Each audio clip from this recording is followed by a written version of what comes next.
Bonjour à tous et bienvenue dans Cult & Click pour une petite vidéo sur Avengers 4. Alors pour rappel et pour que vous ayez tous les éléments, on va aborder plein de choses rapidement. Et donc si vous ne voulez rien louper, je vous rappelle juste qu'on a fait deux autres vidéos.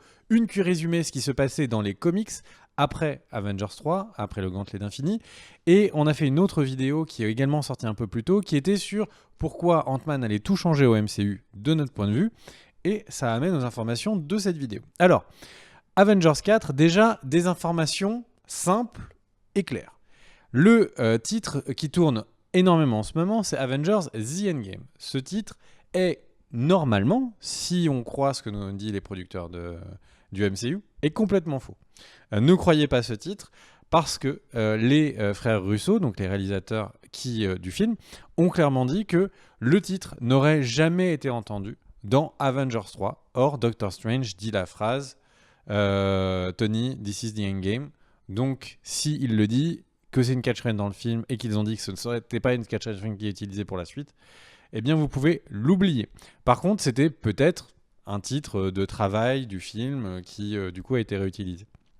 N'y croyez pas, de la même manière qu'on sait qu'il y a 1 an et demi, le titre de travail de ce film numéro 4, c'était le Gantelet. Ensuite, on va passer à Sebastian Stan, celui qui joue le Winter Soldier, qui en fait, lors d'une interview, a dit qu'il ait trouvé ça incroyable d'avoir pu... Donc une interview sur Avengers 3, il disait que c'était incroyable d'avoir pu, comme ça, être avec autant d'acteurs. Il était avec quasiment 32 acteurs et d'être là à côté de Michelle Pfeiffer.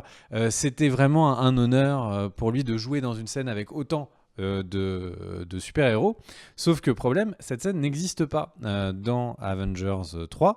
Et Michelle Pfeiffer, c'est elle qui a été castée pour être la première guêpe, donc dont on va voir la première apparition dans le film de Ant-Man 2 qui apparaît le 18 juillet.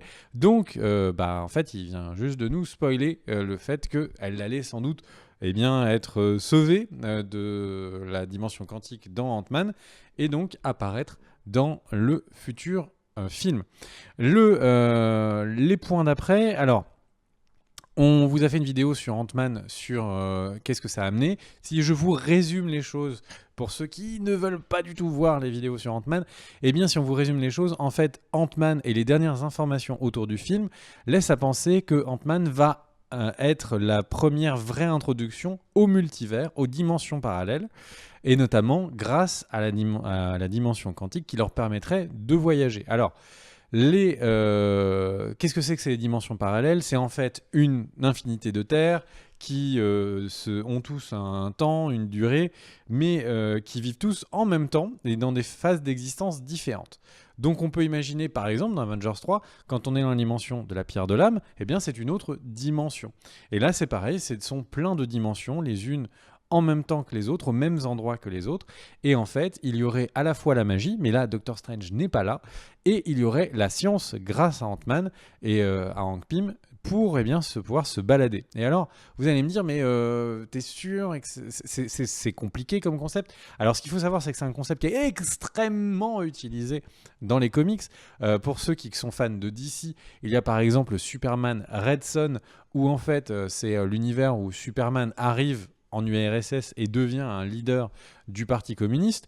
Il y a la même chose du côté de Marvel avec qui travaille sur de nombreuses terres. Ils en ont donné des numéros, enfin je ne rentre pas sur la vidéo qu'on a fait sur Ant-Man, et là, cette notion de monde parallèle, en fait, va permettre de faire va ouvrir énormément de possibilités. Alors, la première possibilité, et c'est tout simplement si les héros peuvent voyager dans les différentes dimensions, eh bien, c'est la théorie d'une personne anonyme sur 4chan, mais c'est une théorie à laquelle je souscris, c'est que du coup, en fait, les différents héros vont voyager dans les dimensions parallèles pour aller chercher les pierres de l'infini de ces dimensions parallèles, et ensuite, les réunir pour annuler ce qui s'est passé dans le Avengers 3. Et c'est un peu... Alors, c'est sur des logiques très différentes, mais c'est en claquant encore une fois des doigts avec le Gantelet d'Infini que dans les comics, tout ça avait été annulé. Et donc, mais je vous invite à regarder la vidéo sur les comics. Et donc, en fait, si on part de ce principe, ça expliquerait ces photos de tournage. Et si tu peux nous les mettre, Oupi. Donc, on avait vu ces photos de tournage où on ne comprenait pas pourquoi on avait Captain America dans son ancien costume, on avait Ant-Man dans son costume actuel.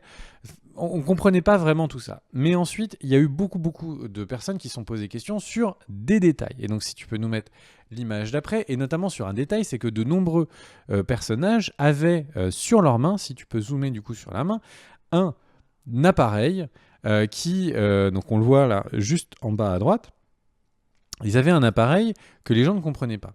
Et quand on zoome dans l'image, on voit en fait qu'il y a du bleu, et donc du bleu qui a été fait pour traquer, donc pour pouvoir positionner des éléments 3D, qui a été mis sur le pouce, autour. Et alors on pourrait imaginer que ça reste du costume, mais peut-être que c'est comme Ant-Man, un moyen d'appuyer et de se balader comme ça dans les différents mondes. Et donc en fait peut-être que ce que les gens ont pensé comme étant des voyages dans le temps, c'était tout simplement les Avengers qui se baladaient dans des univers les uns à la suite des autres, qui ne sont pas tous évoluer de la même manière. On pourrait être dans un... En fait, il faut bien voir que dans les comics, il y a certains mondes parallèles où ils sont dans le futur, ils sont en 2099. Il y en a d'autres où ils sont dans le passé. Il y en a un autre où c'est un monde un peu steampunk. Et donc en fait, tout ça, c'est des éléments qui laisseraient à penser que non, ce n'était pas des voyages dans le temps, mais ce sont des voyages dans des terres qui sont plus ou moins avancées. Et donc, une fois qu'on se dit ça, bon, ces histoires de mondes parallèles, ça ouvre quelles possibilités ? Eh bien, ça ouvre des possibilités énormes à ce MCU. La première possibilité que ça ouvre, c'est de pouvoir faire revenir des personnages, évidemment, et potentiellement des bad guys. Et donc, évidemment, quand Kevin Feige dit Dave Sticks, les morts du film resteront des morts dans ce nouveau film. Mais quid alors de notre ami Loki, par exemple, si tu peux nous mettre l'image, et donc de notre ami Loki, qui du coup se retrouvait mort dans l'univers des Avengers, mais il n'est pas mort dans toutes les autres terres possibles. Donc du coup, on pourrait avoir Loki qui revient, et de manière très différente, peut-être même joué par d'autres acteurs. Et donc, en fait, c'est cette porte énorme qui est ouverte, qui permettrait de faire des choses assez nouvelles ou plus permissives au MCU. De la même manière, sur l'image que vous avez pu voir, il y avait Michael B. Jordan sur le côté, qui a été un personnage extrêmement charismatique du dernier Black Panther, et de nombreux fans ont réclamé à ce qu'il revienne. Et Michael B. Jordan a dit qu'il serait intéressé pour revenir, sauf qu'il était mort dans Black Panther. Bah oui, mais pas tous les Michael B. Jordan de tous les univers. Et là, je parle des méchants, mais on peut effectivement parler des gentils. Il y a aussi Quicksilver, qui était mort donc, dans Age of Ultron, qui est un personnage qui a été particulièrement apprécié, qui pourrait revenir et qui pourrait du coup faire partie avec sa sœur donc de cette nouvelle équipe. Les jumeaux Maximoff, au final, sont apparus dans un film, disparus assez vite. C'était assez surprenant. Et donc, je suis pas là pour vous donner mon avis sur est-ce que je trouve que c'est chouette ou que c'est un peu une porte de sortie facile. Mais ce qui est sûr, c'est que Marvel s'est mis en position pour pouvoir le faire s'ils ont envie de le faire. Et maintenant, si on revient donc sur la fin de Avengers, et donc sur le plan de Doctor Strange dit c'était la seule solution, Tony, et en fait, il se sacrifie pour que Tony vive.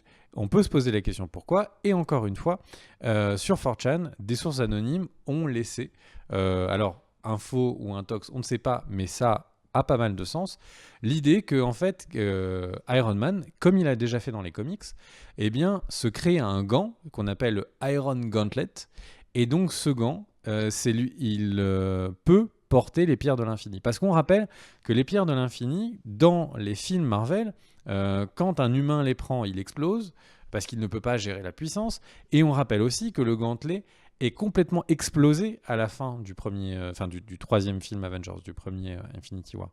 Donc en gros, ils ont besoin d'un gantelet. Et qui peut leur faire un gantelet si on suit les comics ? Eh bien, Iron Man, Tony Stark. Et donc, on pourrait imaginer d'avoir donc Tony Stark qui fait ce gantelet, qui va donc permettre d'annuler ce qui s'est passé. Et donc, qui leur donne envie d'aller récupérer les pierres, etc., etc. Ça permettrait d'avoir une boucle bouclée. Peut-être même que Tony Stark est obligé de se sacrifier suite à la puissance des pierres, ce qui expliquerait pourquoi est-ce qu'il y a tant de rumeurs sur la mort de Tony. Et là, j'ai envie de dire, ben, il faut aller voir le film pour être sûr.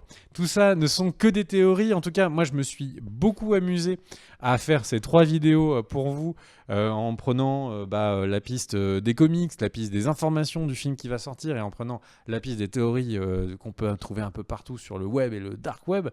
Et j'espère que ça vous a plu. C'est des vidéos qui nous ont pris un peu plus de temps, repartir dans les comics.